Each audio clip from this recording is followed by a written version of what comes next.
Okay, anyway, tapos isa pang topic na gusto kong pag-usapan.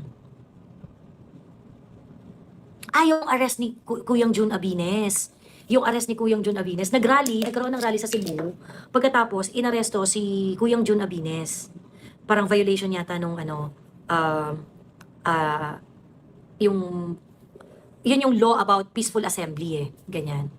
Tapos marami ngayon na nagagalit kay Governor Pam. Parang sinasabi nila na na parang, si Gov Pam, hindi man lang pinagtanggol si Jun Abines, kineme-kineme, yung mga ganong etchos na, kasi di ba parang marami na nga nagdududa kay Gov Pam na parang, ano ba si Gov Pam, kakambing ba to kalaban? Parang masyado siyang close sa administrasyon, ganyan-ganyan. Well, ako, maraming instances talaga na tumataas kilay ko kay Gov Pam. Marami talaga instances, parang, talaga? Ganyan, parang, okay, ganyan.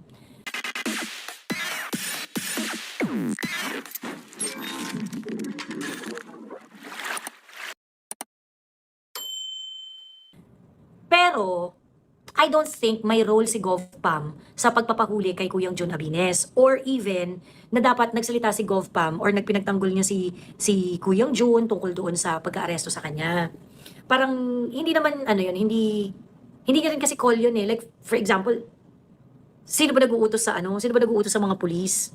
'Di ba? Syempre pag tumawag yung DILG diyan na, ganito gawin niyo, may rally diyan sa Cebu, ganyan. 'Di ba? Si John Vic yan. Si John Vic yan. Vice President nga, hindi nagsasalita sa foreign policy bilang pagrespeto sa chief architect ng foreign policy ay presidente lang. Tapos here comes Tariela and Palawan Municipality. Totoo. Kawawa naman si Sir June, umabot ng 38 hours bago nakalabas. Direct utos yata ng national ng PNP kasi andun si Lisa. Kala mo talaga presidente itong si Lisa. Tingin ko, yan, sa national yan. Yan, ganyan. Although siguro, ang pinaka at the most siguro, I would expect Governor Pam asking questions or clarifications sa mga pulis na parang, bakit naman kailangan na magkaroon pa ng arestuhan, gano'n. Wala namang violence, wala naman nasaktan, hindi naman nag-cause ng traffic or whatever. Yung mga gano'n ba? Siguro at the most, maaaring yun yung pwedeng gawin ni GovPam. Pero, hindi ko naman kinakasama ng loob na hindi siya nagsalita or hindi niya pinagtanggol or whatsoever. Kasi parang tingin ko, hindi rin naman niya kasi talaga call. Alam mo yon? Hindi rin naman niya kasi talaga call yun. Ganun. So parang, sige sabihin na natin, minsan napapataas ang kilay ko kay GovPam, pero sa sitwasyon na to, hindi ito, it's not on her. It's not on her. Ayan. Nagsorry nga din daw sa kanilang pulis, wala silang nagawa kasi utos sa taas. Sabi ni NFT Taborete, sabi ni Tita Nessie Taborete. Ayan. First and last na ni Pam sana iyan sa mga taga Cebu, kayo na bahala. Sabi ni Big Timer. Miss Joey si Soto galit sa SC kasi encroachment of responsibility yung ginawa nilang rules sa impeachment. No, it's not. Ayan. Script on script po. Sabi ni. Ayan. So anyway yun.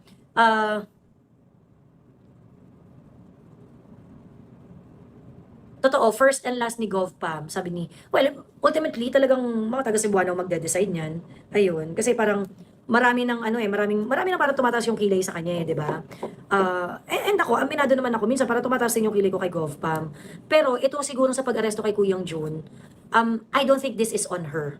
It is not on her. And I don't think she can really do anything about it. Siguro at the most, ang pwede niyang gawin is magtanong, like, bakit napatawag, bakit na-aresto, ganyan, or whatsoever, ganyan. Pagkatapos, maano ko lang you notice the tactics of the BBM administration. Si Kuyang EB ayaw sa kanya. Alam ko talaga allergic si Kuyang EB kay Pam Ganon. Even nung bago pa lang mag-eleksyon, ano talaga siya. Ayan. So anyway, mapansin nyo, yung pinag-explain, yung ginawa nilang parang spokesperson ng pagkahuli kay Kuyang Jun, at saka yung pag-apprehend doon sa rally, ang gwapo. Police na ang sobrang gwapo. No? Talagang parang i-distract talaga nila tayo, yung parang, makikiligin pa naman kayo mga Duterte supporters, ganyan. Tinatry talaga nilang i-profile ang kahinaan natin, ganyan. Ayan, kaya tatagan nyo guys, tatagan nyo ang loob ninyo. Pag hinarapan kayo ng pogi, wag basta.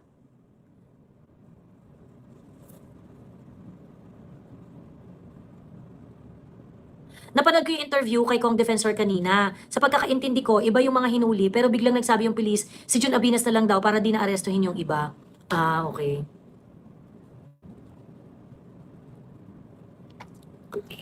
Baka ano rin yung adamant din yung mga police to do it, ano? Ganon. Tapos parang, sige, kailangan lang meron kaming ma-present na meron kaming hinuli. Actually, posible yan. Very possible yan na ganon. Huli na ang gobyerno sa mga katiwalian, nililihis pa rin nasa posisyon na sila. Pero pag wala na yan, lahat sila kailangan lang daw meron silang arestuhin. Oo. Oo. Because of John Vic, I will cease to be distracted by biceps, triceps. The association with John Vic is bobo. Oo. Kailangan ko ng evidence, di ako naniniwala. Pakipost ang picture. Yung pulis na in-interview. Police, Cebu, Rally.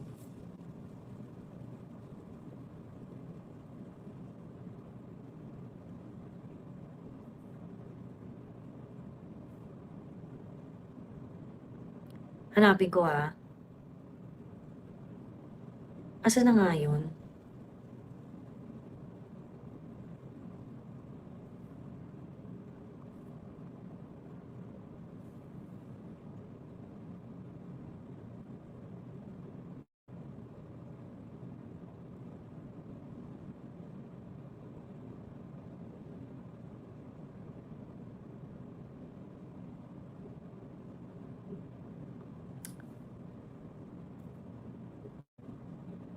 Police,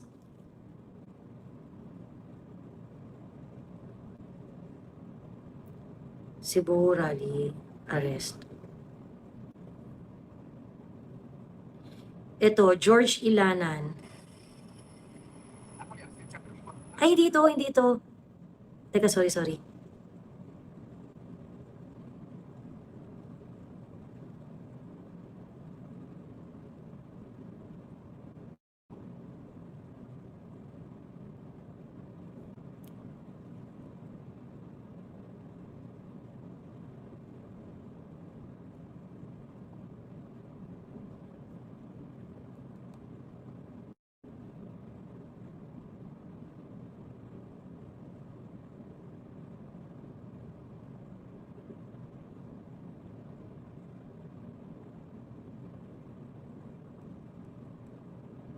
Hindi ko makita.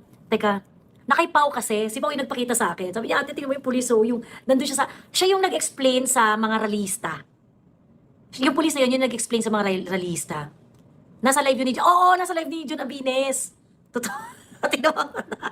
Nakita nila. Ayan. June Abines. Teka.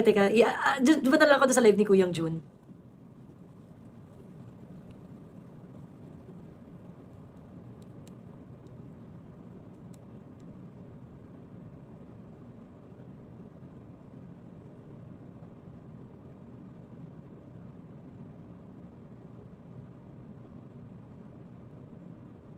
Ito. Ito.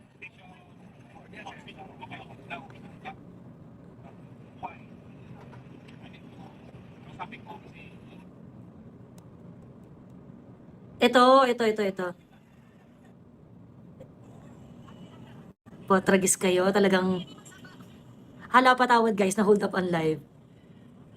Teka.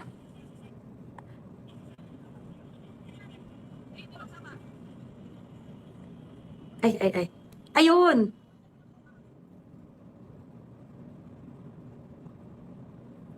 Ito. Oh, 'di ba?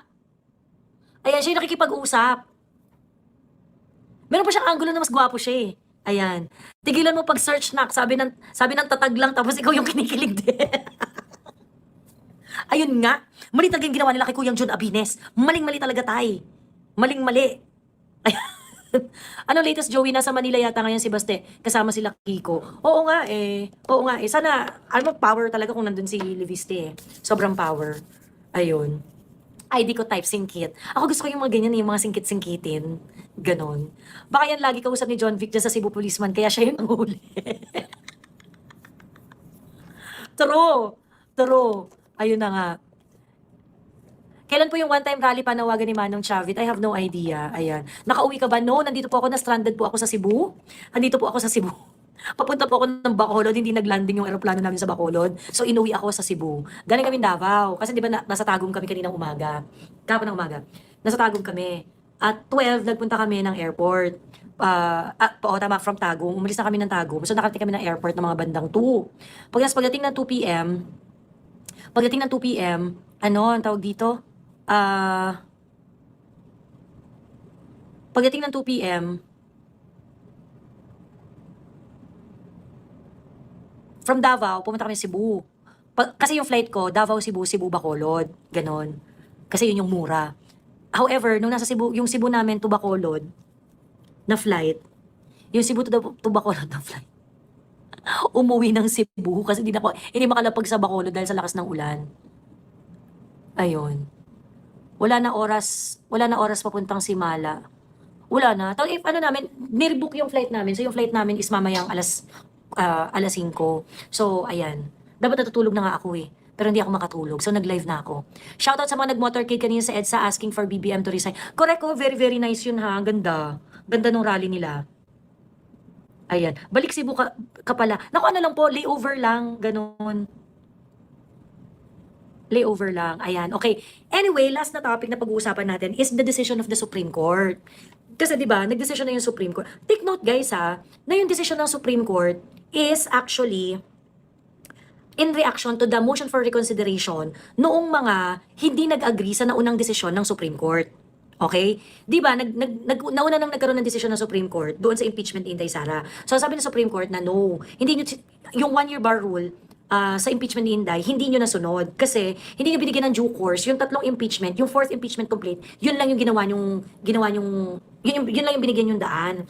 So, hindi po pwede. Kasi kung namimili kayo kung ano lang ang tatanggapin ng impeachment complaint, di ba sa circumvent ninyo yung 1-year bar rule? Di ba, tatanggapin nyo lang kung ano dito yung parang okay na petition, yung mahina na petition, yung mga ganon. Supposedly, wala yan dapat. Kaya nga dapat dinideliberate yan sa Justice Committee eh. Di ba? Litaw na litaw ang gusto ni Soto maging presidente, madali lang kasi sipain si Bongbong kapag na-impeach nila si Sara at siya na ang next in line. Hinihintay kita sa TikTok, Miss Joey, dito ko pala magla-live sa YT, sabi ni Ma'am Remy. Ayan. Why are you asking BBM to resign? You want to be the president? Sabi ni Adhili. We want BBM to resign because he's incompetent. A person who's very, very incompetent, ano bang ginagawa ng mga employer? Diba? Pag incompetent na yung empleyado mo, hindi na nagtatrabaho ng maayos, binibigyan mo ng option, mag-resign ka na o sisantihin kita. 'Di ba? Hello, Beatrice Prudente. Hello, hello. Sinong papalit? Si Saltik. Sino si Saltik, Ramil? Hindi naman ikaw ang papalit, Ramil. Ikaw ba yung may Saltik? Hindi naman ikaw ang papalit.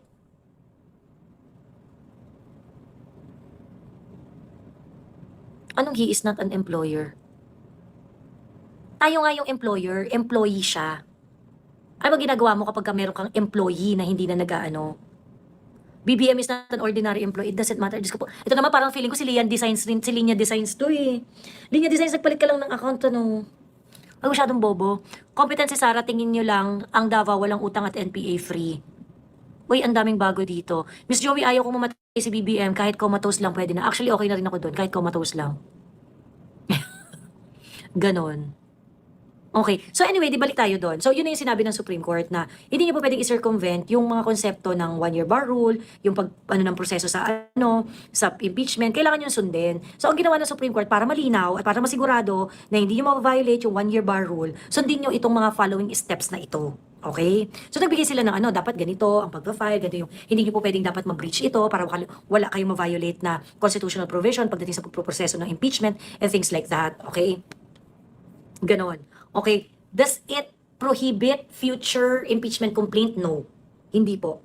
Ang impeachment complaint can still be filed. And kagaya nung nauna ng desisyon ng Supreme Court, February 6, pwede na uli silang mag-file ng impeachment complaint. As long as susundin nila kung ano yung nilay down na rules ng Supreme Court when it comes to impeachment process.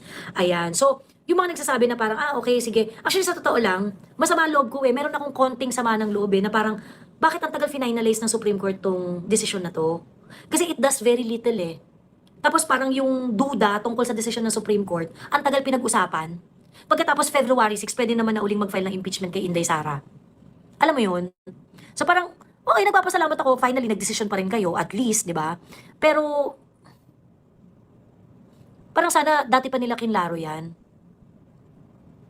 Miss Joey, pa-play naman ng background music na parang Star Wars battle scene.